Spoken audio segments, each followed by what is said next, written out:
Kepada penonton FB Kita Kan Islam, nama saya Nur Amira Enli binti Abdullah. Hari ini saya akan... Inilah cerita mualaf cantik Amira. Wanita asal negeri jiran Malaysia ini adalah keturunan Tionghoa, bernama asli Li Eng Hui. Tapi setelah menjadi muslimah, ia mengganti namanya menjadi Nur Amira Enli binti Abdullah.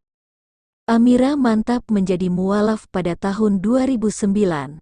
Alasan dia tertarik dengan ajaran agama Islam karena dia melihat kaum muslimin bersusah payah melakukan banyak hal seperti puasa dan menutup aurat demi menggapai ridho Allah Subhanahu wa Ta'ala. Saya melihat banyak sekali batasannya, tapi mereka terlihat tetap gembira menjalankannya, ucap Amira. Selain itu, dia juga menganggap orang Islam itu begitu cepat menerima kenyataan yang terjadi dalam hidupnya. Amira memberi contoh seperti ketika seseorang kehilangan orang yang disayang, ia melihat kaum muslimin cepat menerima dan move on. Islam itu begitu indah, Islam adalah jalan hidup. Misalnya seperti setiap bangun pagi kita dibimbing bagaimana melakukan sesuatu, bagaimana doa bangun tidur. Islam adalah panduan hidup, jelasnya. Sejak saat itu Amira pun tertarik dan belajar banyak tentang Islam. Namun perjalanannya sebagai seorang muslim tentu banyak pertentangan dari keluarga, terutama sang ibu yang sempat menangis ketika mengetahui dirinya menjadi mualaf. Saya bilang jangan nangis. Saya jelaskan Islam tidak seperti yang ibu pikirkan. Tapi waktu itu ilmu saya belum cukup. Akhirnya ibu pun bisa terima dan kini ibu sudah kembali dan kita duduk bersama. Dan ibu minta didoakan agar mendapat hidayah, tambah Amira. Tidak sampai di situ, setelah masuk Islam, dia masih bekerja di perusahaan yang tidak memperbolehkan karyawannya memakai hijab. Itu juga cobaan. Karena saya harus meninggalkan pekerjaan yang biasa saya lakukan. Saya mulai dari awal, enggak mudah, tapi enggak mustahil.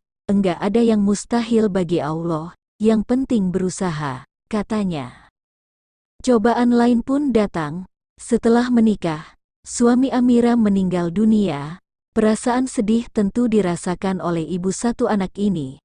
Namun, dia mencoba untuk ikhlas menerimanya. Saya rasa itu ujian dari Allah. Allah mengambil apa yang kita punya dan Allah akan memberi pelajaran. Saya akan mengucap Alhamdulillah dalam keadaan seperti itu. Allah uji dia, suami, dengan sakit. Allah ampunkan dosa-dosanya. Dia juga diizinkan mengucap 2 kalimat syahadat ketika dia dijemput oleh Allah. Almarhum juga berpesan agar saya jadi orang muslim yang taat kepada Allah, tutur Amira. Dalam kesempatan ini, dirinya pun berpesan kepada orang-orang yang akan masuk Islam untuk tidak ragu dan takut. Saya Amira Enli, saya China Muslim, dan kamu tidak sendirian, karena banyak saudara dan kawan akan membantu apa yang kita bisa. Awalnya kayaknya sulit, tapi nyatanya enggak. Islam itu indah, Islam itu mudah, Islam itu jalan hidup, Islam membuat saya jadi orang yang lebih baik, ucapnya. Kerabat dan keluarga enggak perlu khawatir jika mau memeluk agama Islam. Karena Islam sangat mengedepankan silaturahmi. Bahkan kita akan lebih sayang dan menghargai keluarga serta teman. Enggak ada yang berubah. Paling yang berubah dari segi penampilan dan tentunya ke arah yang lebih baik lagi, pungkasnya. In terms of agama punya celebration, semua kita boleh join. So even